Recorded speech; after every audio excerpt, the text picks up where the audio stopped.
जनपद लखीमपुर खीरी ब्लॉक बिजुआ क्षेत्र के ग्राम दुबुहा, रेवतीपुरवा, बलदेवपुरवा शारदा नदी के तटबंधे गांव हैं। शारदा नदी के कटान से ग्रामीण परेशान हैं। सैकड़ों एकड़ किसानों की लहलाती फसल शारदा नदी ने अपने आगोश में ले लिया। किसानों की 50 एकड़ भूमि नदी में समा गई। मही के किसान रमन सिंह ने बताया कि 10-12 दिनों से शारदा नदी कटान बहुत तेजी से कर रही है। किसानों की फसलें तो नदी में समा गई हैं, लेकिन यदि इसी तरह से नदी का कटान जारी रहा तो आने वाले दिनों में शारदा नदी के तटीय गांवों को भी खतरा बना हुआ है।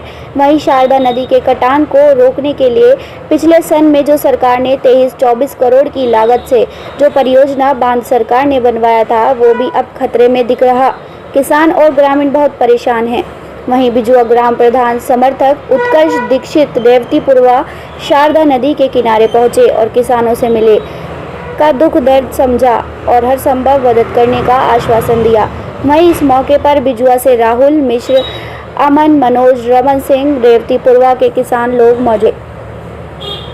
मैं रेवतीपुरवा लोकाहा का निवासी हूँ और इस वक्त कटान जो आप देख रहे हैं इस वक्त जो नदी का प्रकोप है, ये पूरा समझ लीजिए कि 3 से 4 गांव हैं यहाँ पर।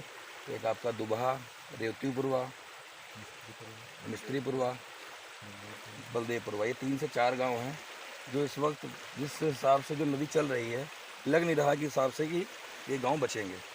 मान के चलिए इधर करीबन 100 एकड़ ज़मीन होगी लगभग। इधर हाथ उठा के अगर आप देखते हैं तो करीबन 1 किलोमीटर नदी यहाँ से थी। ये मान के पिछले 10 से 15 दिनों में ये सारा जितनी भी ज़मीन थी ये सब कटा के आ गई है। अब ज़मीन तो यहाँ पे है ही, लोगों के गन्ने कट रहे हैं हम लोगों के यहाँ पे सब।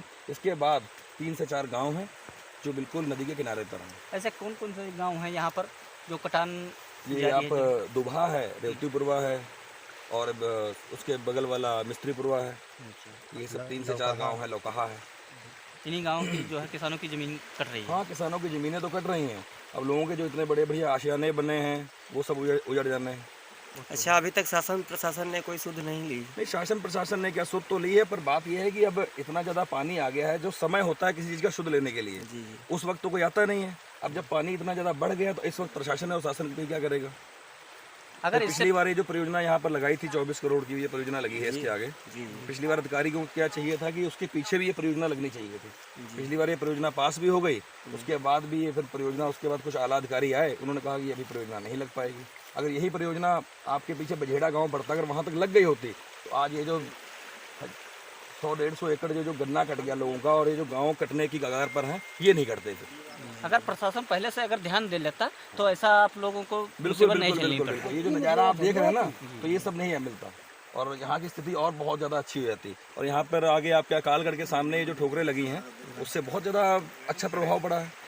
अंदर के जो खेत हैं, अंदर के जो लोगों के घर हैं, वो सब बच गए हैं। उधर 2 से 3 गांव हैं।